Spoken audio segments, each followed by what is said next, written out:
Clue pa ring mahanap ang negosyanteng si Atong Ang nang halughugin ng mga otoridad ang umunoy beach house niya sa Zambales. Nakatutok si James Agustin.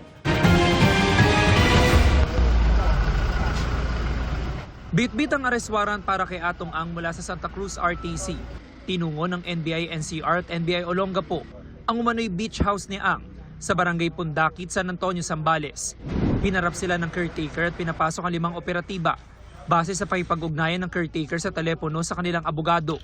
Pero matapos sa mahigit 20 minutong paghalughog, pagpapabukas sa mga nakalak na kwarto at mga cabinet at pagpasok sa mga comfort room, tanging mga construction worker lang ang inabutan at walang hinahanap na si Ang. Sabi rin ng mga opisyal ng barangay na tumulong sa paghahanap. Wala po kami nakita ang Atong Ang po na sinasabi po.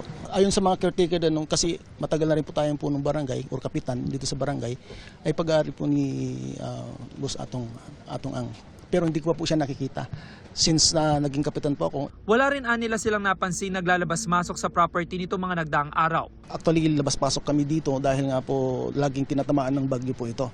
Wala naman po kaming kahinahilalang nakikitang bukod sa paggagawa ng construction.